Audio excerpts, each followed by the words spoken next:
Um, y'all, how's it going? Welcome, welcome, welcome. We are reading with your mouth, the Mouthbreathers Guild live podcast, stream, Twitch, whatever you want to call it. Exciting day. We're talking about Apocalyptic Girl, an aria for the end times by Andrew MacLean. This book rocks. Do a little solicit right quick. Alone at the end of the world, Arya is a woman with a mission. Trekking through an overgrown city with her only companion, a cat named Jellybeans, Arya must find an ancient relic of immeasurable power if she ever hopes to complete her quest. When a run-in with a creepy savage sets her on a path to fulfill her task, she'll face death head-on in the hopes of claiming her prize, and if all goes according to plan, finally returning home. Premier graphic novel from the indie comic sensation Andrew MacLean of Headlopper fame, Apocalyptic Girl and Arya for the End Times is an action-packed exploration of the extremes of humanity and our desire for a home in a world beyond repair. This book rocks. We'll get into it in just a second. Of course, got to begin with the plugs. First of all, Ben Hill is with us. He might dip out for a bit, but he's with us now. Time Police. This shit was just backed on Kickstarter, funded. It is now in the process of being printed. Ben, we're super excited to read the full 3 chapters in holding a physical copy. This is just a tease that I'm holding in my hands now, but I look forward to having the full real thing. If you want to get a copy, can't get it on Kickstarter anymore, but you can find Ben at Acme Comics in Greensboro, especially for Free Comic Book Day. You can find his table at Heroes Con. Please find old Benny Boy, support his comic. This book kicks ass. Anything you want to say about Time Police? That it's been a ton of fun to work on. And what do you think about Time Police? Do you like the book? Yeah, you like it? What do you think about Manny's cover that he did for the book? Is it awesome? Super awesome. Yeah.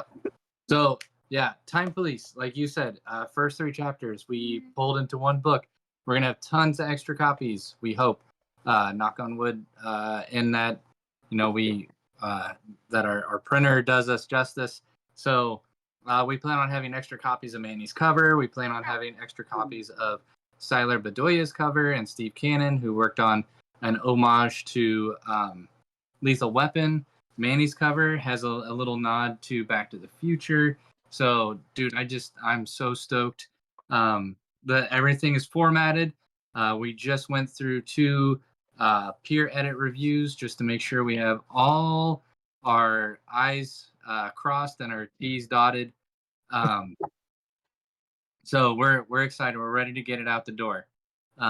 So more news on that. We hope to also put up a little shop somewhere, so if people want to just buy a copy direct, depending on how many we have left, we'll throw that up there. So more news on that here in the upcoming weeks. Heck yeah. Hell yeah. Super stoked for That's you guys. awesome. Yeah, congrats again, man. Yeah, absolutely. And then Manny and I, if you didn't know, are also comic book creators. We have a series of comics out called Renowned, based in the fantasy world of Phyrexia. These books are rad. They are super fun.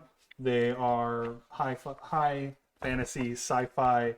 They are monster hunting, lots of quips, buddy stories, team-ups, tragedy, calamity, action-packed adventures. Manny, anything you want to say about Renowned?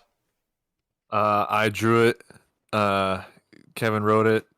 Dream team, success, very good. Thank you. I think you left one adjective out. Ass kickery. Okay. Thank you so much. Thank you for that plug. And then Manny on his own has this sick-ass book, The Legend of Carl, his Deep Rock Galactic fan comic that you can get via Manny's web store. Check his stream out. Manny Draws. You can definitely snag it on Gumroad for free, and then I'll have prints at Heroes Con. Yeah, come find our table at Heroes Con. Don't have a number yet, but we're excited for it. This book rocks. Yes. All watercolor. Just playing Deep Rock with the homies last week. Hell yeah. Game. So much fun. That's enough of us plugging our stuff. We just got to, because, support your local indie artists. That's right. But from here, let's talk about Apocalyptic Girl. Man, this book is so good.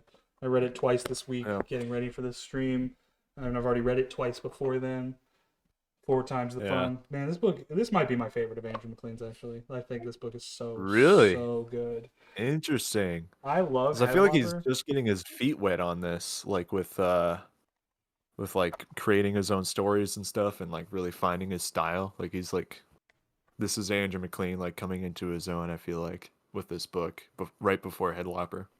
I definitely agree It's that. two issues into Headlock.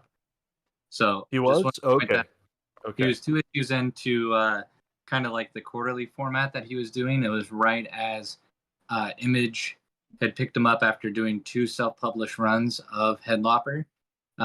So then he started working on Headlopper full time, and that was when he was talking about in an interview I listened to. He was like, "Oh yeah, I've got this story for called APOCALYPTIGIRL that I'm working on the side." So that was like back in 2016 Oh, when he first was talking about APOCALYPTIGIRL. got you. Okay. Yeah, man, I Well, just yeah. really dug the completeness of this. Like Headlopper is great, but it does feel like it could go on forever, which is kind of what I love about it. Which it And will. it will. Yep. He has plans to do more and more and more, Finish it. which I'm going Yeah. to eagerly just gobble up. I love Headlopper. Yeah. But this book, I don't know, it just like has like a very complete tone and kind of vision and Right. story that he just like executes like beginning, middle, of end like pretty perfectly in my eyes. And it's like really short too. Like it Mhm. was 84 pages or something. Or Man, I don't know what it is, man. Maybe I'm just like kind of reverse 88. engineering my brain because of like how we're trying to do the shorter format. But like the shorter format, Uh, man, is just really starting to appeal to me. Like people who pull it off, it just feels really good when it's done well. I also love this like yeah. almost digest size. Very easy to read, hold on to. It just works really well. Like I love the way this book is put together. I just Uh-huh. I'm a huge fan of this, like every kind of detail of this book, and Andrew's little drawing in there. Look at that, so nice. Yeah. I got that too. Look at that. Ew. Look at that. But I That's do like, also that's agree. the one thing about Andrew, if you go to his table, you find him at a con, you buy one of his books, you're almost guaranteed. Like, don't be a jerk and be like, will you do? I thought you were gonna do a cover sketch inside. Like he'll do a fun little doodle inside along with signing it. I mean, Yeah. I bought a Headlopper trade there as well, and he like did a little Agatha sketch in there. So, don't be a jerk. But if you buy something from him at a con, you're pretty much guaranteed to get like a little doodle and a signature. Yeah, super nice guy. Really enjoyed hanging out with him last Yeah. year at Heroes Con. Beautiful beard. Beautiful, Beautiful beard. Weird. Oh my Nice. gosh. Look him Beautiful up, you'll energy. find it. Yeah. Yeah. But I mean, Andrew McLean, he's done what, Apocalyptic Girl, Headlopper. He's been writing Godzilla with Jake Smith, Yeah, the one and with me. That what's that book other book? was so good. Snarlagoon. Snarlagon is his other book. Snarlagon. Yeah. He's Yeah. got some other, like he's done a lot of covers work. He did something in like a Yeah. Thor annual or something like that for Marvel that was really Uh-huh. cool. I didn't get Snarlagon and I'm kicking myself, but yeah. Same. Yeah. Right there. You guys ever want to read it? Pretty awesome. Yeah. I It's wonder because if he'll have extra copies at Heroes Con. yeah, He I might. hope so. I would hope so. It was because he Yeah. launched it right after Heroes Con, and it was like the brokest I could possibly be when he like Yeah. launched that Kickstarter, and I was like, Same. man. No. So, but But dude, I mean, yeah, he's great. Really good guy, making good stuff. And then his like inspirations, you definitely see a lot of Mike Mignola in this, like Hellboy and stuff. He's taking inspiration from French artists. I know he mentioned like there's a book called The Last Man by Bastien Vives and Michael Saint-Leville, like um but they did a book, and I'm assuming like the coloring and like the simplicity of the style of it's very very French. But I know he mentioned that he was looking at a lot of French artists while he was making this book, um, and he didn't like mention names in a few interviews, but he was just like, I want the inspiration. I don't want to keep going back to Mike Mignola over and over again. I just want to like have like a vibe basically, and like try and hit it with my own take on it, kind of thing. So I appreciate what he's doing with that. And yeah, I mean, with this book, he learned a lot in terms of like length of like writing for himself, having that freedom to do whatever he wanted, and also diving into doing colors, which I thought was interesting. oh, So, was this the first time he colored his own book? he mentioned that he at least learned a lot color, like doing all of that with this book. So I doubt that it was his first book that he did it with. There's probably like mini comics and stuff, but I think this may have been his like first published one that he did fully himself. Can you correct me on that, Ben? Or So yeah, it's the first one that he's done that's published, because the first two, well, everything I think that Headlopper has been published. Mike Spicer, of that's right. like, partnering with Daniel Warren Johnson. Typically, you hear Daniel Warren Johnson, you'll hear Mike Spicer, because those two guys are attached at the hip. He even admitted himself. He's like, I don't know how I got Mike to join in, but like Mike said, hey, I want to do this. I love your style, and so he has been the colorist for I think the vast majority of Headlopper. I don't know if like the more recent volumes, if he's still coloring on it. I would assume so. Um, but yeah, that I know, this is like his first published work where he did all the pencils, all the inks, and all the colors, Okay, cool. Hell yeah. And all the writing. Did he letter it and too? all the writing. Yeah, this is a tour de force of Andrew MacLean. And like you were saying, Manny, I know I've got to jump off here, but as far as influences go, if you are a fan of Hayao Miyazaki, you love Castle in the Sky, or Princess Mononoke, uh, the why am I Nausicaa? Like I get like Nausicaa vibes, Castle in the Sky vibes. Like the mechs in this thing definitely give me Oh yeah. guy, Big time. big time. And then Akira, like you can just see all those like Japanese influences, as well as you brought up he was really studying French artists at the time, and I think that also impacts like his dialogue. I love the opening and close where you have uh the main character. I just lost her name. Aria. Yes. Even explaining her name, like they explain Aria's name, and she is singing a French song in the beginning and a French song in the end. And I just love that poetic closure, and it shows just what he was into at the time as well. Yeah. Really good stuff. Yeah, I really appreciate the world building here, like how fleshed out it feels, which he seems to be like an expert at, like comparing this and Headlopper, like just kind of setting a scene and like letting you live in it. This book is like way more expository of like what actually happened in the world, but like I feel like by explaining what happened on this world, it's like actually more of a character backstory, like but it's functioning as both, which I think is really smart. Like he's explaining what happens with the world, but it's more to explain her perspective and like kind of clue you in onto the reveal at the end of like why she's here and what she's doing, and like it's just like very cleverly done. It also has this just like I love this page here where it's like the what is it, the tears of, or the rain of fire, the tears from the sun, or it was like the meteors that just came and like wiped out civilization, with these like really like these silhouetted, the murder shot and the clouds bleeding. And yeah, I love this page. I also really like how poetically it's written, just like fantastic, just chef's kiss. Mwah. Yeah. Yeah. Andrew, it's like he knows what he's doing. It's crazy. Yeah, it's like he's a visual storyteller, and is able to do all this, and with a lighthearted touch, build this Yeah. mystical world. And can I tell you, I just love jelly beans, and why. You never get an explanation as to like why Arya named the cat Jelly Beans, but this I mean, character, just look at him, that's jelly beans. yeah, that's Jelly Beans for sure. But the thing I found really interesting too, and he is very good at hinting at it throughout this book. Arya is a solo survivor trying to fix this mech for whatever reason. That tends to be that overarching theme: survive on her own, find parts, fix this, and then hopefully they'll be able to get her home, is what they talk about.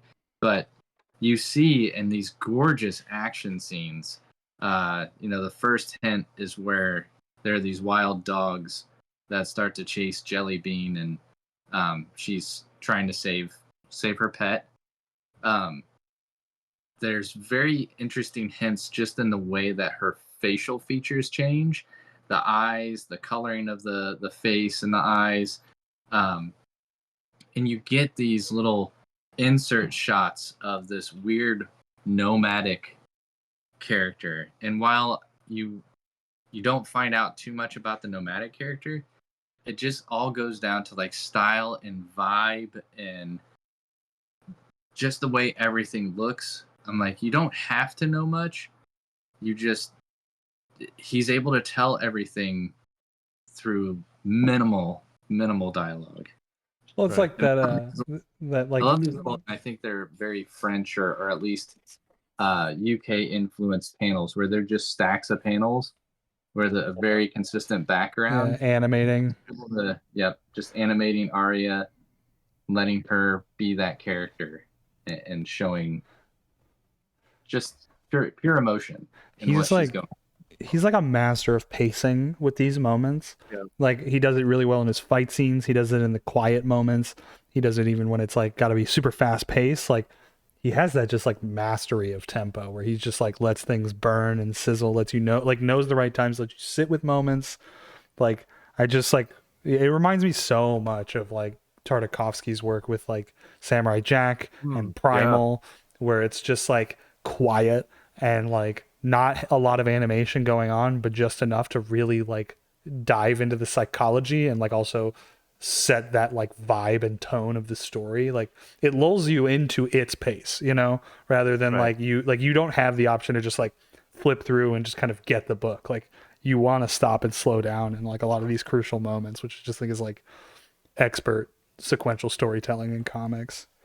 Like I think about the old Japanese prints, like the day in the life of like people in the Japanese culture and stuff, like doing their job or walking in the street or whatever. Like even like Dutch paintings from back in the 1800s and stuff. This is like a day in the life of this character, you know. Mhm. This is like the typical thing. Like she's trying to fix the Mac. All right, I'll take my cat back home and we'll just eat food and hang out. And then that's like the typical day to day for like the past few years. Her just adventuring around trying to find the thing. We don't know what that thing is for a little bit. But like that's the day to day. And then she just finds this cat one time, and now we're just in those quiet moments. We're feeling what that character's about. We're seeing what they're doing, their whole setup, and we see like the character and how they're living. Like they are a nomad, you know, they're constantly on the move because they have to be. But now they've kind of like settled in a little bit. They've made it their home at this point, you know, trying to find like the safe haven, like Mhm. underground and away from these like mutated peoples and stuff. So but I mean like with the pacing too, like going back to like Headlopper and stuff with that comedic punch when he cuts off like one of the monster's heads when he's inside their throat, and then it's like one panel of him just sitting in the neck, and then the next panel he's flowing with the blood outside of it, you know. And they It's do just that like like that comedic circle bit. drawing to like animate the Yeah, sword it's chopping like out he's of the right neck. here. Yeah. Yeah. But like we got all sorts of stuff in here. Like this is him just like I guess figuring it out. There's also like backgrounds in every single like one of these panels too, you know. So Yeah, this is a lot busier than Headlopper in terms of yes, like the intricacies yeah, of the backgrounds, but it like really works. I'm also just uh-huh. like staring at this panel of like the very obvious like Ripley reference where she's walking around in her Yeah, underwear with her in her cat. undies, dude. Dude. Immediately, I was just like, that's a woman, a smart woman with her cat that no one's listening to. Yeah. That's exactly what Alien is. Hey, we shouldn't do that. Too bad. And then the alien gets on board. I mean, what are you doing? So, but yeah, love this shit. Even the color palettes, dude. Oh, Love the so palettes. good. Because it's like Yep. that same level of simplicity that like Spicer like lays out in Headlopper, but there's a lot more depth and shading and like playing around with the tones like in each panel, which I really like. Whereas like I feel like if it was like Spicer coloring in Headlopper, it would just be like one flat tone. And it like that it works for Headlopper and it looks amazing. But in this, like I really appreciate like those There's little even like variations of value. Yeah. you know, that little texture that he's like overlaying with in the background. You see it everywhere. You can't really see it on camera, but there's like these little bitty dots that you can clearly see in the print version of it. Yeah, making everything feel Um, worn and old and yeah, weathered, you know? It really it works. definitely feels old school in a little bit. You know, adding that little flavor of texture in the background. Subtle, but it feels real nice. Yeah, I really love. I'm looking at the panel again with the. I love the alarm. I love the use of sound in this book that you don't get in Headlopper either. Like I love like the beetle doo doop, beetle doo doop, and then like the bike rumbling and the guns going braka braka. It's like he just like I'm just into it, and I love like his little detail sounds. Like in this panel where you got the guns going braka braka braka, and then like when the bullets are hitting the grass, it goes spunk spunk spunk. Like just it's awesome. Like it was something. I mean, we were talking about onomatopoeias. I don't know if it was last week or the week before, but just it was Luther Strode. So yeah, it was last week. It's just like yeah, give me that shit. I love it. But I think it's funny too, and I don't know if this is intentional comedy, but the this fight with the locals over the apples and the fact that she doesn't understand the language when they're talking to her, and then all of a sudden everything like all hell breaks loose. Somebody loses an arm. One of the guys gets completely vaporized. With Dude, them exploding is probably one of my favorites. In the aftermath, the guy just terrified, covered in blood. It's like the smoke is coming out of him. Well, that's the best part. So you don't understand any of the language, but the onomatopoeia for like wailing and being terrified apparently is still universal wailing. What? So good. And it's also just the reveal because like she's using a sword in the beginning and she's like scavenging for parts and resources. Like you're almost imagining like a lot more like rustic naturalistic sort of weaponry, and she just spins around that bike and it's just laser cannons, and it's just and like she has the guns in her like subway car later. Oh, Ben's out of here. But it's just like it's fucking awesome, dude. It's just like so like I love that twist. I love that it's like giving you that little sprinkle of like what's to come. Like, actually this is someone who's fucking very futuristic and like has that grip on things. They're a little more advanced than these dudes with their little swords and spears and what have you. Forgot to pull up your stream. Oh my god, the damn Apex Legends ad on your stream, Manny. Gotta make that 2 cents or whatever it brings. Yeah, dude, you gotta buy microtransactions to play the game or whatever. I don't understand modern gaming. There's now a Sonic ad playing on my screen. Which I think is really funny. They're loving me tonight, man. Dude, hell yeah, let's go. I was like, this is a complete tangent, but when I was like going and getting some, I was hanging out with the fellas last weekend, and like we were stopping right at that card shop right by the Sonic by Ultimate Comics down there, off like by off Western and Buck Jones, and like Hal was like, "Oh, dude, we should go get some Sonic," and I was like, "Don't eat at that Sonic. They have like rats and roaches," and he was like really bummed out. He was like, "I want the cherry limeade." I was like, "No, dude, no, don't eat there." No, bad. I love the recurring motif of jelly beans getting lost in the mech too. Now that I'm looking at beans. Yeah, that's his spot. That's how they met, and he keeps going there every time. Well, that's his home basically. The overgrown mech, man. I mean, I know we've talked about this off this stream, but just like mechs just get me going so hard. You know what I mean? I just love them, and making like it a core plot point. Maybe that's why this is my favorite of Andrew MacLean's books. It's just got mechs in it. It's just like mechs are integral to the story of this book, because we get a really good mech fight later on in this book. Like, yeah. I feel like that's the one thing though. I feel like I don't get enough. I don't get enough of the mech for me personally. I want more mech fight. That's what I want. I want the whole book to be a mech fight. That's second book. Yeah. Mech fight. That's the sequel when she comes back to Earth. But no, the mech fight, I got like, we're gonna skip ahead a little bit just because we're talking about it now. I got immediate Evangelion vibes from like the gooey the gooey aliens that drop down, and then like this, and like almost like an Inkle vibe from that weird like spaceship that's like a prism floating in the sky. Right, like that it's thing morphing into more triangles and stuff, and it just and it starts blasting down. Like these guys. I know it's like Metroidvania. Yeah, dude. Like I know, Metroid Prime or whatever. It's like, I know that I love Andrew MacLean's books. I know that he's a really nice guy. I know that we get along fairly well. You know what I mean? Like, but it's like when he puts all of my favorite things in a book, I'm like, yeah, this dude is the shit. Like, oh my god, he's just the Yeah. best. But like this is like pure just cartooning. I wonder how long it takes him to do a page. Like how many pages is he doing in a day? You know? Like it feels fast to me. It's not like crudely fast or anything, but it's just like it's simplistic language that he's doing here. You know, he's not rendering every single rock that he sees or like blade of grass or whatever like I would. Naturally, so I really appreciate what he's doing with this. I mean, you can clearly get the vibe that he's just Mike Mignola fan, but it's definitely him.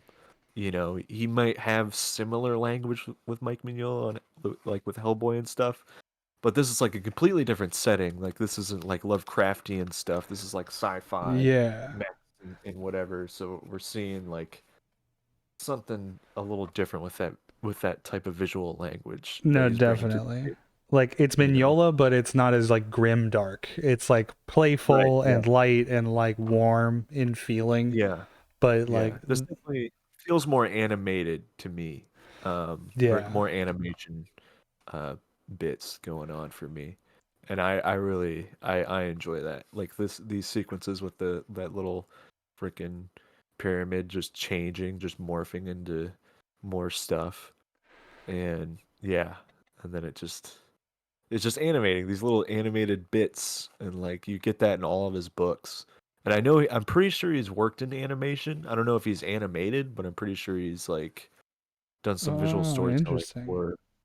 for places. I think I feel like I saw it somewhere, but might have We'll to just have to fact check me ask on him. that. Yeah, right, exactly. Hey man, me and my friends were talking about your books. Answer some questions for me really quick. Yeah, seriously. He'd probably be into that. Honestly, if someone said that to me, I'd be like, "Oh yeah, let's talk about it." You know what I mean? Yeah. Someone was like, well, "I was talking about your art." I was like, "Okay, yeah. What you got?"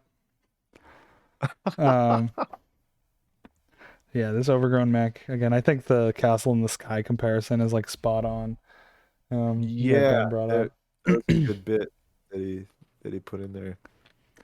The overgrown mech. I also like love again like when I mentioned like this just feeling like the most complete, like the theme of her name being Aria, like the consistent singing solo arias throughout, and the Right. themes of those arias, like he pulls from like Faust and things like that, which I think is like really cool. He does those footnotes at the bottom there of what he's Yeah. pulling from. The Opera Ronaldo by George Frederick Handel, like 1711. Like, I love that. I love those little footnotes. Like, you see that a lot in manga too. Like, Ghost in a Shell has a lot of footnotes when he was studying AI back in the 80s and stuff. Before everyone was really diving into it, he was like, he was studying that shit and he was like making notes on it and stuff. I think that's like super interesting, and he's making books about it and putting footnotes in there. Um, but he's definitely Andrew McLean pulling a lot from manga. Clearly Akira. And another one I know he mentioned and I can't remember is like Tekken City or Tekken something. I can't remember exactly what it is. Um, Is it not Wicked City? no, no, not Wicked City.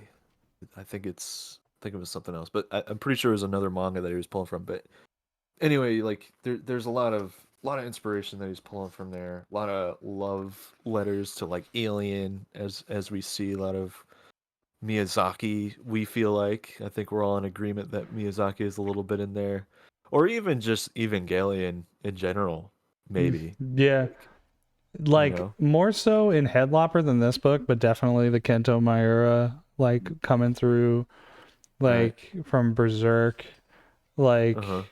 just with the like creature designs and the like heaviness. Again, it's more of a Headlopper comparison, but I'm sure it bleeds over here. Yeah. Um, Even the French one I'm feeling is like with Mobius, the world of yeah, Adina, where there's just a whole bunch of totally, different Adina. cultures in one planet. Like you have these like native people that are like living primitively, in Adina, but then you also have like the futuristic city bits and stuff. And I know he's pulling a lot from French too. Like I Oh feel like yeah. you can kind of see that in the color palettes, or I could just be pulling that out of my ass, but it feels like that. Especially in the beginning when she's against a lot of like teal or like blue stuff in the beginning. Um, but yeah, that's just me. I love the beefy designs of the blue stripes as they're called in the book. Like just like Yeah. the super primitive guys with the blue on their heads. Like I love this beef man with his huge legs. This guy with the giant arm, like as they're coming into her tunnel. Um Oh yeah, he's just like, hold on, kind of thing. Like, yeah. That page that you were just looking at where they're like, is she there? And they like point to the bike out the window. Like, uh-huh. you know, the like Boom. boom. I love that beefy finger pointing. Like what a great Yeah, shot that is. Just again, the visual storytelling, like the pacing, yeah. just Just like the mm. like stuff going on in the background. Like, what would a cat be doing? They're just pulling down a light, just being a little freaking hooligan. Yeah, she's just taking a shower and stuff, getting ready. Well, it's like, you know, cats like have a little life of their own when you have them, you know, Right. they just kind of do whatever. And so like by just like letting that kind of be your breaks to create that sense of pacing and to like add a lot of like color and character into a sequence like works so well. Um Uh-huh. Totally agree. And I just going back to the coloring, man. I fucking love the way this looks. Like, yeah. God, I love the coloring in this book. I I wish love I could color like that. yeah, you just don't overthink it, man, you know? Like I feel like R- less is more. Right. Not that I'm saying I dislike your colors at all, but you definitely like love to pack things in. I mean, that's what you were talking about with your like line work in general too. It's just like drawing every I rock and can't. tree. Like, I can't stop. Can't stop the noodle, dude. Yeah, trying. Yeah, yeah. I love how she's like in a down moment right here in this bit when they're Yeah, the surrounding keep her up the good car. work. I love that Yeah, like message. not the good work. Keep. Are you kidding me? Ah! And then just starts destroying everything, and then they just start shooting. Dude, Like yeah, I'm imagining being these guys as you're like sneaking up and like, all right, we got her, and she just starts screaming like that, and you're like, oh, she knows we're here. and I love taking the comedic beat to like play with the toothpaste. Like Yeah. the guy who's been stalking her is just like, what is this? And just like fucking squishes out the toothpaste. And then he finds the wrist gauntlet. He's like, oh. And Jelly Beans is the thing that saves her though, because Jelly Beans runs away and she's like, what? And then braka, braka, braka, braka. Yeah, Which that might be the most dude. Mike Mignola panel in this book, actually. The black background with the bullets flying and just the braka braka all over it. Yeah, That is yeah. so good. I'm obsessed with that panel. I love the lettering on this page when she's like on her back and shooting, and then do do do do do do do do do do with all those bullets flying out, and the do do do do do is like the gutter of for each panel. I Yeah. love that. I love how that separates the panels there. And I also That's really love like her like the noodliness. Like this is a great like demonstration of his noodliness and like stretching proportions for panels. Like he loves to right. do it with her long legs throughout this book, Yeah, and it just like sells the action so much more. Like frames things really nicely, guides the eye. dude. Like I'm looking at one panel I'm drawing right now, and it's literally like the same pose. So I'm just like, that's so funny. I must have been thinking about that one. That page is sick, dude. Dude. Hell yeah! Can't wait to see that one finished. Yeah, I'm gonna try and finish it tonight. Godspeed. Thanks. And I love like we touched on this a little bit, but like the juxtaposition of like the extreme violence with like the cartoony playfulness and like lighthearted tone that a lot of this book takes. Like Headlopper does it really well too, where it's just like all of a sudden it is just gore and craziness, but like Right. it's not like it doesn't make you queasy at all. Like it just fits No. thematically like perfectly in the book. Yeah, it's not like overly like rendered like freaking small intestine and stuff or anything. It's not like gross. It's like it fits the story, it fits the style and everything. Um, but yeah, like, god damn it. Also, what a I was cool looking way at to demonstrate that her wrist gauntlet is missing when she hears the beep and looks where it's supposed to be, and it's the dotted line to show that it's missing and like where it would be. right. That's such a smart way to do that. I'm into that. Yeah. Like, that's where I put it. Damn it.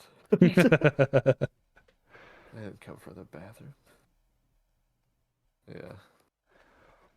Dang. Also, a really funny like lettering panel is like when she's screaming, it's just an exclamation point. I love that. I think that's like really funny. Just like I Duh! love the page where she's screaming jelly beans and then all of the weapons and like all the shit that she's got. Yeah, the lettering there it makes you really The feel the heat of that moment. And just the layout of this page, I'm just like, oh, that's so great. It's just like it's like a game inventory, and then she's just like leaned up against the wall, you know. That's Like great. you know exactly what this means. You know what I mean? Like she's arming herself and getting ready for this. Like right? Yeah. Like What do I got? All right, we're going. Packing it up. We're taking it home. don't And have then to this show her just packing at all. You know what I mean? You just show this and the story is told. Like yeah. how And fucking then you smart is move that? on to the next scene. When the next scene is fucking great.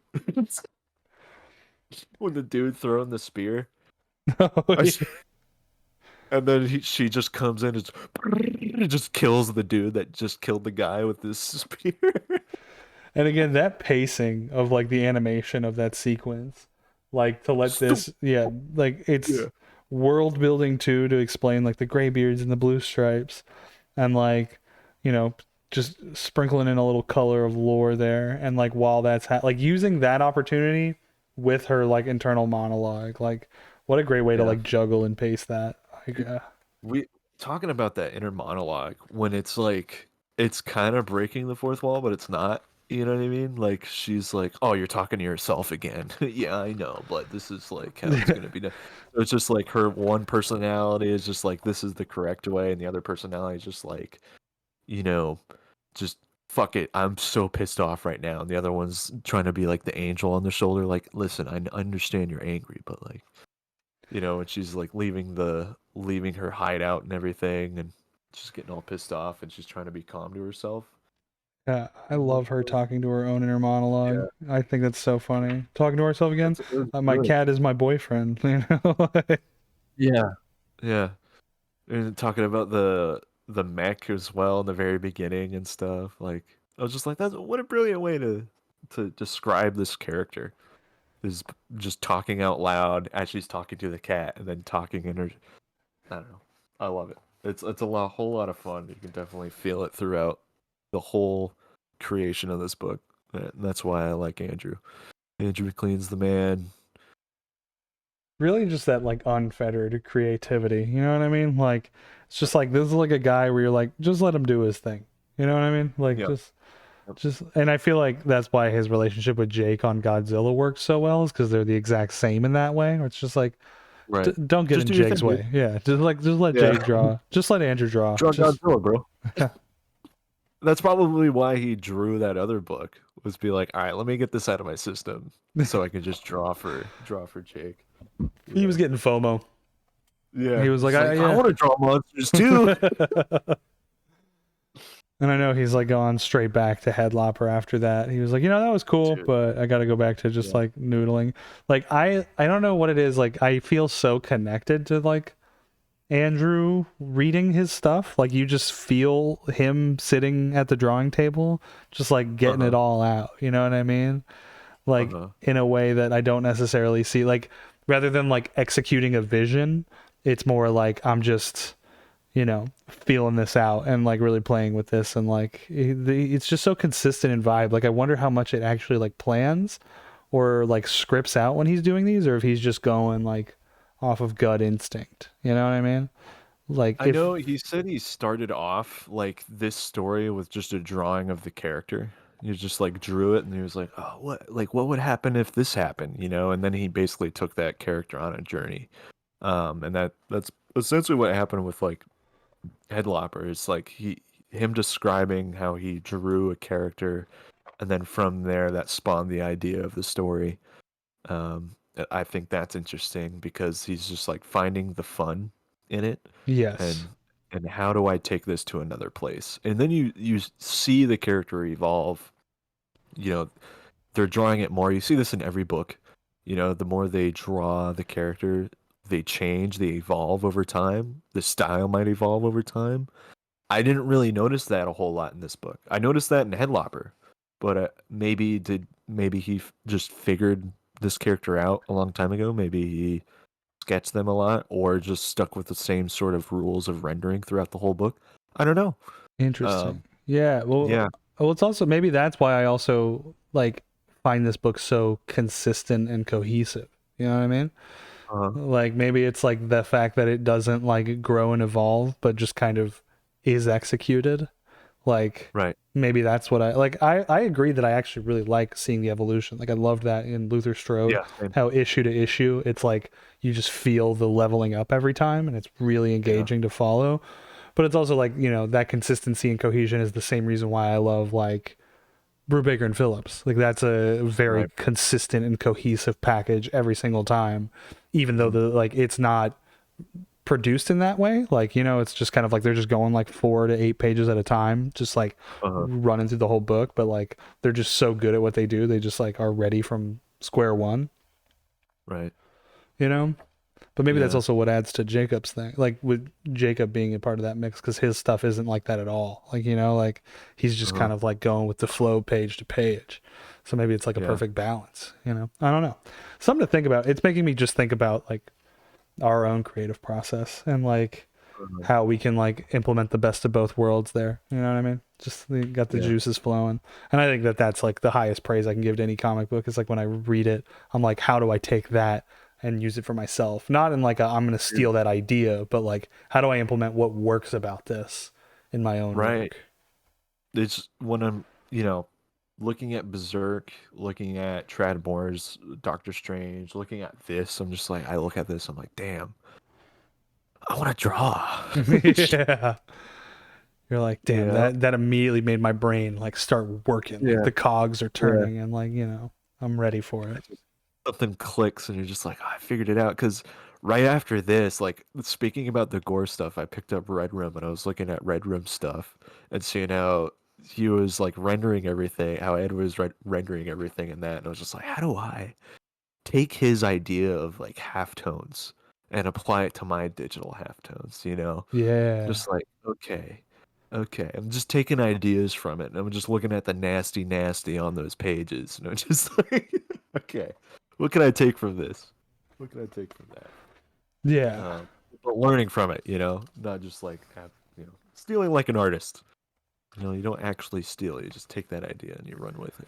It's more like, you know, it can be like little things that you notice, but it's also like, it's like the way that this makes me feel. You know what I mean? Like, how do I Right. like reproduce that feeling both when I'm making it so I feel that way, but then when I pass that along for someone else to consume, that they feel it too.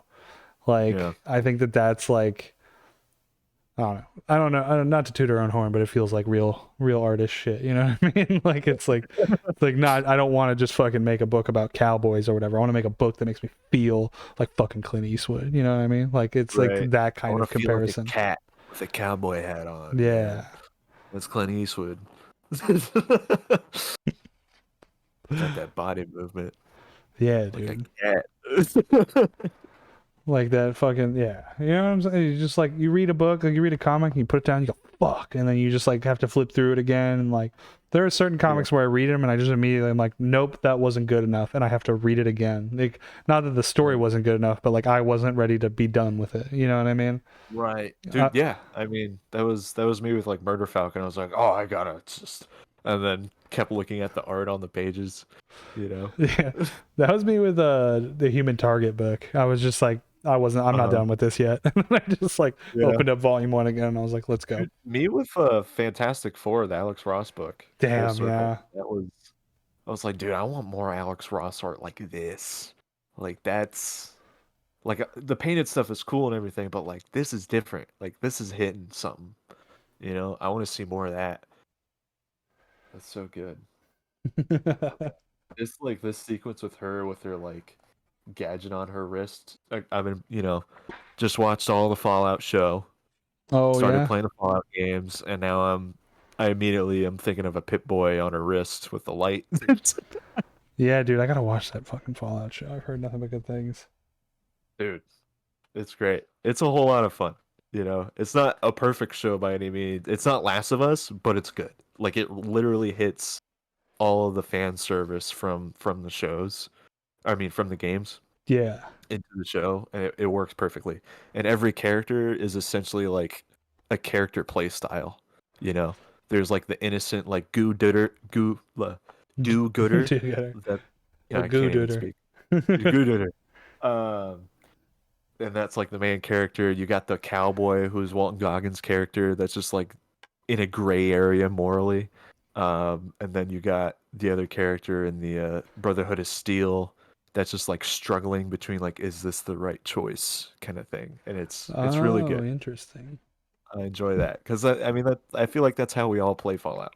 You know, you're either like killing everyone like Walton Goggins, or you're the do-gooder, like the main character Lucy, and then or the Brotherhood of Steel guy. I can't remember the character's name right now, but or you're just like struggling with the choices that you're making. Dude, tell you what though, I would play the fuck out of an Apocalyptic Girl video game. Dude, tell me about it, I mean, man. it's kind of like Horizon, those games, but this is a lot cooler. Like if Yeah, Horizon looked and felt like this, it would probably be my favorite game of all time. I it kind of like what's it called? Hyperlight Drifter. I kind of get Oh yeah, yeah, yeah, yeah. vibes like that. It kind of fits it, like the color palette and everything. I wonder if Andrew is a gamer. That's what we should ask him at Yeah. Heroes if he's I'm there gonna at write Heroes these Con. down. Yeah, Is he actually gonna be Andrew, there are this you a year? gamer? I think he is. I don't know. I assume since he's been there the past 2 years, It's but also just like Felix doesn't like, if you're with the Felix group, it's just kind of like anybody shows up. You know what I mean? right. I feel like there's like a standard. There's like a usual group of people that show up every year. I feel like there's the same dudes there this year that there were last year, or last year that there were like 2 years ago. Like I know Sanford Green was there, Daniel Warren Johnson, um, is Stephen Green, I I'm think. not sure if Steven's there this year. I do know that Sanford Green, like the whole Bitterroot team, like Chuck Brown and all those guys are going to Yeah, be there again. I know Dan is going to be there again this year. I yeah, don't see Andrew McLean on the list yet, but that, that doesn't mean anything. yeah. Um, but let me see if Stephen Green is going to be here. I would hope so. Nothing yet. No, just Sanford. I mean, they're always announcing shit like last minute and people are hopping on. They Yeah. haven't even, there's so much shit they haven't like announced or finalized yet. Um, they did announce JR is going to be there this year. Yeah, yeah. So he's gonna be there again. That's interesting. I Yes. think. Oh, dude, Ed is still listed as going to be there this year. That's so sad. Yeah. But I wonder if Jim's gonna be there. Jim and Tom Sholey are, as of right now, They're still. they're on. I mean, I haven't heard anything, otherwise. But Jim and Sholey are on. So I imagine that maybe Tom will just take Ed's spot at the booth. Interesting, yeah. I mean, I wouldn't blame them if they didn't do any cons. You know what I mean? Yeah, Like that's such yeah, a heavy experience, but it would be cool. It would be good to see yeah. them again. Oh, Kyle Starks is gonna be here this year. Hell yeah. Is Jim Sterling gonna be there Yeah, again? Jim Starling's gonna be there Yeah, again. It'd be cool. We should try to talk to him. yeah. Um, Hell yeah. oh yeah, Maria Wolf's coming back. Hell yeah, she is. She's the best. She rocks. So cool. Of course, Scotty Young is gonna be there because he's there every year. It's just a fucking money printing weekend for him. He just shows up and he's like, "Money, Just please." money. Just turns shit out. It makes it good. I want to try and do like warm up sketches for June. Like I guess like in June until the show happens to try and just warm up and maybe do commissions while I'm there. Yeah, Like just a dude. handful of them, not a Or, whole just lot. let people sign up, and then like mail them Yeah, out or something. something like that. Or, and then like get those auction pieces up again. That was fun. Yeah, we'll see if I'll see if I could get to that, but Oh, I won't. yeah. I won't Yeah. push it. I won't push it.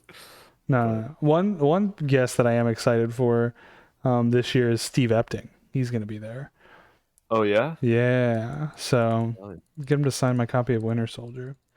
Um, fuck yeah, but he's just a man can. I don't think Brubaker will ever do another con, but a man can hope. right.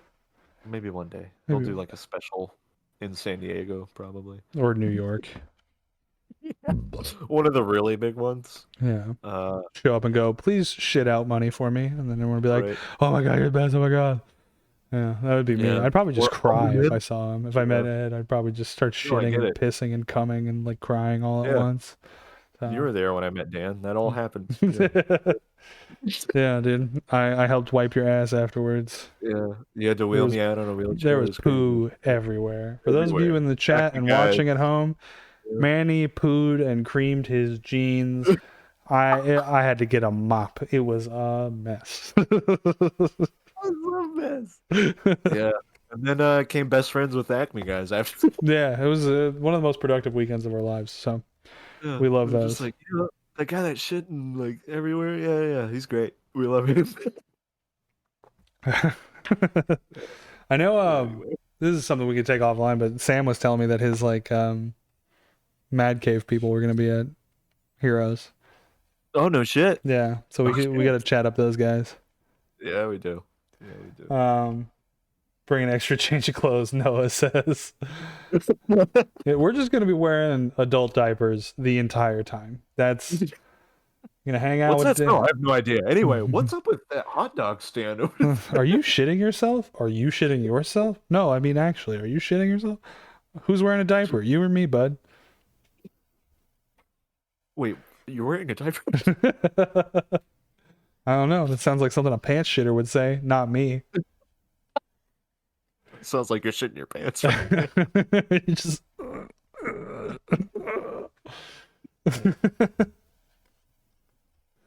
But no, welcome to the stream. No, have you ever partaken or enjoyed Apocalyptic Girl by Andrew McLean?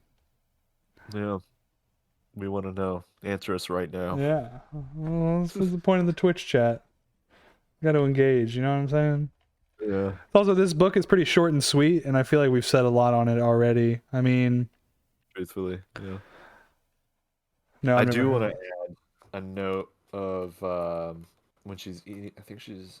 What is she eating? Pizza or eating something in one scene? the apples. The apples. That's what it is. Fruit. Her freaking. Oh my god! When she takes a bite into it and it's just drool. Oh yeah, great panel.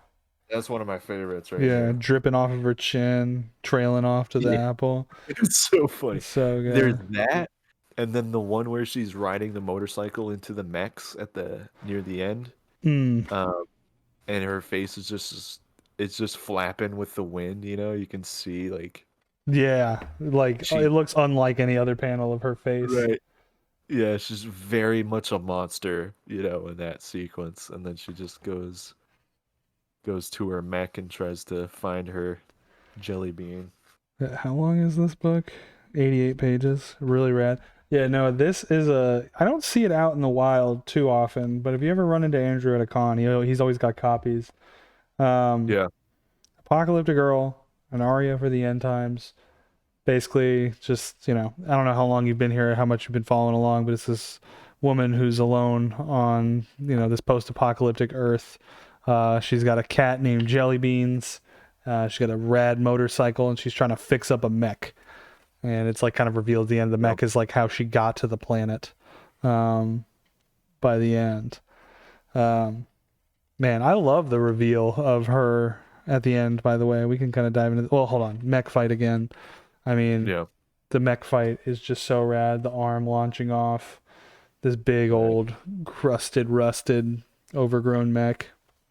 I love the tick marks on that. That really adds a lot of texture to it, which is another Mike Mignola bit with like when you look at Hellboy's arm, you see those same marks. It's like stone. That's how he's rendering stone kind of thing. Mm-hmm. And I feel like that's the same kind of texture, or it's just rusted over a lot in this book. That Andrew MacLean is rendering this mech, and I feel like it works a lot. You can definitely feel the aging on it, and that it's seen some better days for Yeah, well, sure. even the mechs that like come down to fight it are like also got those rusty tick marks, like they're worn, they're scratched and faded, like But what even adds to hers is like the overgrownness and the color. yeah. Like theirs is a bit newer. They've seen some shit. They might have been through a few tussles or fisticuffs. But with this one, it's been there for a long Just time. dripping with moss. Yeah. Yeah, yeah. Looks super good. I mean, and I love that But like in this shot where it's getting punched, like that the grass and debris is like flying off of it. right, Really yeah, cool little detail. And of yep. course, we love a good speed line. Yes, we do. Got lots of them Yeah, on this shot. Man, what a cool and then book. those aliens, those are Yeah. great. And the fact that it's Those- like Aria 27, and that's like the first connection we really get aside from like the tablet sequence, where it's like that's where the 27 on her jacket comes from and on her mech, like on her bike. Right. I really Yeah. like that. I was like, because I was looking at it and it just reminded me of Fallout. Because doesn't Fallout have like the 72 or 73 on the back of the jacket? Yeah, yeah. Depending on what vault you come out of, Yeah, it'll yeah, have yeah. That's right. That's vault right. on the back. Yeah, yep. Yeah, I It'll be like gotta. Vault 22 or whatever in or Vault 111, I think, in New Vegas. I gotta reinstall the Fallout games onto my PC. Play some more of those. I Yeah, want to I play immediately. Fallout 4. Just got all those like performance upgrades and like new content added. I think they're adding that later this month, Okay. or Well, at either least way. the texture pack is coming out, unless the whole update is happening at the end of the month. I'm not entirely sure. But until then, I'm playing New Vegas. Dude, have you been playing through New Vegas? Yes, I Dude, have. what did I say? What did I say, man? Play through New Vegas. It's fucking amazing. It's so good. It's fun, man. It's fun. I just went. I think what I went through is Vault 22 in the quest, where it's like Okay. overgrown plants and stuff, and like That vault the is spore people. crazy. Yeah. There's like Right. all you're like investigating all the dead bodies and like what went wrong in the lab down there. Uh-huh. There's just like Yeah. plants overgrown and everything, and then you find is it Keely or whatever? She's Yeah. cool, and she's just like, yeah, that scientist that brought you on this mission, we need to get rid of that data because it's bad. That's like a No one should big decision point in the game actually. Oh no shit. That like impacts certain narrative choices that you make, like depending on like whether or not you like kill that guy she wants you to kill and shit. Oh, Yeah. okay. Yeah. That game's got a lot of weird branching storylines that are not obvious at all. It took me like 2 playthroughs to like actually catch a lot of them. I think the dude that helped write that game, or was the main writer, I can't remember, also helped make Dying Light 2. But although I'm pretty sure he got canceled because he was like doing some Oh. not cool things with women. So Oh. yeah. But I think they had some like people go over the stuff and like do their own tweaks to it. But it's Dying Light 2 is pretty cool. I know there's a lot of choices in that game that kind of changed the whole world. Like literally. Yeah. You could like take water out of an area, but that would also unlock like different species of zombies. Whoa, okay. Yeah. That's really cool. I'm into shit like that. I've never really touched the Dying Light games, but it's also just because of like Dude, zombie Dying Light 1 was games. Yeah. insane. The story was very cliche. It is very like much a cliche story. Dying Light 2 is pretty cool. It also had what's her name? Rosario Dawson in it. Ooh. She's in it. Yeah. Ooh. Pretty sure she's like your sister or some shit. I don't know. But she's awesome. I was like, is that Rosario Dawson? And then I looked it up. I was like, it's Rosario Dawson. Because the Dying Light 2 was like they added like all those crazy platforming mechanics, right? And you like got like yeah, a it's all like parkour. yeah. Like Dying Light is the parkour zombie game. Yeah, it's awesome. That's It's cool, really cool. man. That's cool. Uh-huh. Yep. It's a fun time. Oh, dude, I'm looking at the Heroes Con list. You know who I haven't seen yet? Maybe he'll pop up on the artist list because he's not like featured guest, but it is Marco. I hope Marco Oh Ferrari yeah, shows dude. up, man. Yeah. Dude, his art is so clean, man. I've been looking at his Dude. stuff recently. Just like, dude, how I can't. I would never be able to do that. That's Dude, he's been drawing those crazy mechs and shit. Those are yeah. fucking Just like sweet. he didn't he do like a Metroid a commission or something? Did he? Uh I wouldn't be either he surprised. did or something similar to it because it was looking pretty sick, man, with his halftone application and everything. His That fucking dude's wild. Transformers cover is really sick. Yeah. Yeah. Yep. He's great, man. He's really good. Oh yeah, I'm Really just looking. I'm kind of just flipping through his Insta right now. His Ahsoka fan art is really fucking cool. Yeah. Oh, he has a Vader Dude. piece that's really sick too. Yeah.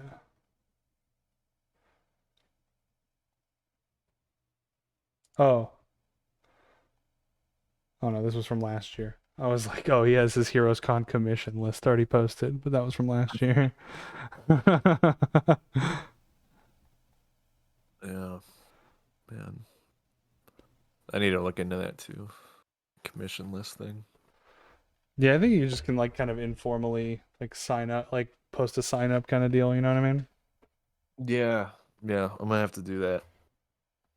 See if I could make the table feedback or something.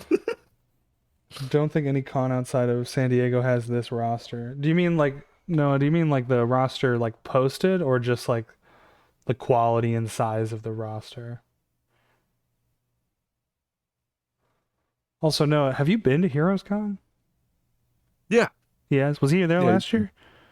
Yeah. You stopped by our table. That's right. He did stop. That was when we first met. Yeah. Um, fuck yeah. Yeah, Like, hey dude. guys, good to see you. That was him. Yeah. I didn't put two and two together until we met again in person because Manny was like, yeah. Because Manny was like, Funky Flashman, that's Noah. We met him at Heroes Con. I was like, right.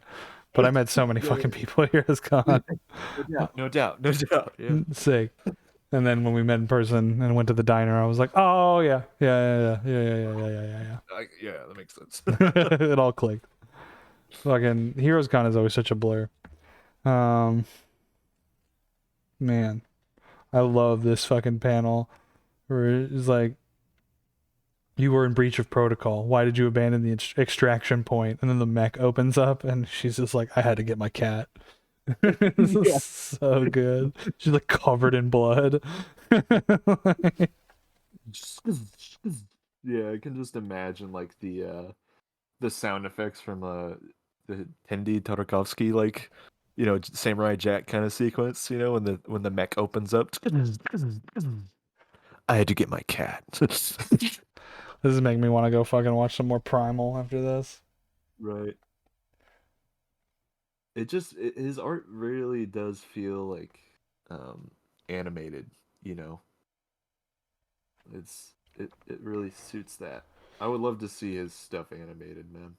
I really hope that Skybound does something with Headlopper or whatever. Oh yeah. I would that would get me hot and bothered. Yeah, that and Extremity, dude. Extremity my video God. game. Give me Skybound if you're listening. Sam, where are you, Sam? Sam. What's up with Sam? We haven't talked to Sam in a while. Yeah, he's been taking like a social media break, so he's It's probably doing for the that. I know- best. Yeah, he's also been doing a 3D workshop. Oh, good for him. I can't remember the artist's name, but they're a big deal. But he's going in person to that workshop. We'll have to pick his brain about it at another time when he's ready. Yeah, when he's not too fucking cool. Yeah, right. When he actually hangs out with us. That dick. How dare he make more friends? What the hell? He just makes friends so easy because he's so warm and personable and such a lovely person to hang out with. That piece of shit. What a fucking caring and gracious and wonderful friend of mine. God, I hate him so much.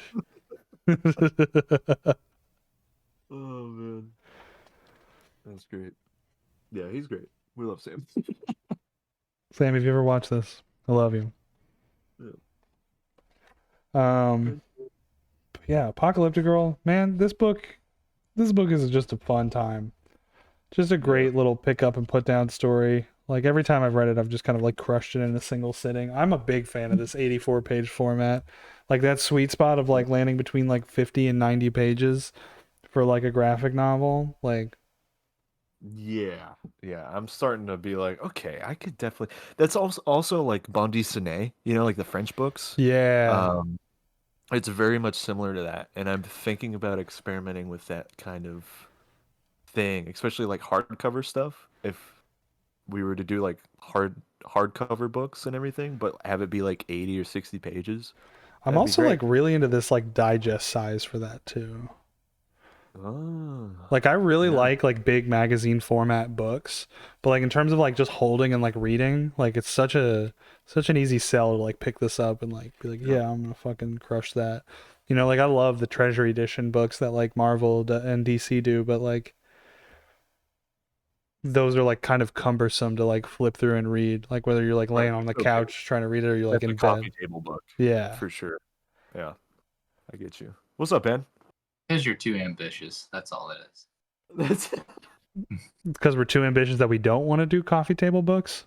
No, that you like the digest, the 88 page digest format. I'm sitting here thinking, I love the headlopper format. I love the fact that, here it is, Andrew's able to take his time and tell a 48 page story over the span of a quarter. I'm like, heck, that's a deadline I could work with, right? It makes it a little bit easier. I mean, it's a larger page count, but that's the one thing I didn't get from the interview that I listened to with him. I don't know how long it took him to put this together, but if we're looking at it at 88 pages or whatever the final product is, 6 months maybe, right? If he's doing it in line with everything else he's doing from Headlopper, maybe it was just the 6 months. But even that I feel is ambitious, right?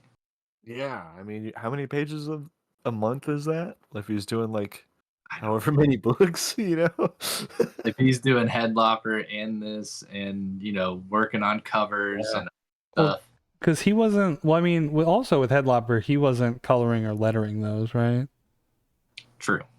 I think he So lettered the. Did he letter the first book? he But then lettered like after I that, know he's like lettered and colored some issues, and it's not like obviously the first one. It was like issue 4 of like the first volume of Headlopper or whatever. It was something weird like that, where he like I didn't know fully like do he was everything. hand lettering the first couple of quarterly issues. I don't know if he still hand letters everything for the book or if he's passed that off. I think his wife helped him out with lettering. When I was talking to him, I'm pretty sure his wife was helping him at one point. Whoa. With all that stuff. So his wife's awesome, just from the sound of it. Yeah, it'd I been cool gotta to get my have met his start wife. hand lettering stuff for me. Be like, if you can take care of all the colors and hand lettering, this will be great. Right. I think he switched from from hand lettering to digital lettering, on book 3 or 2, I think.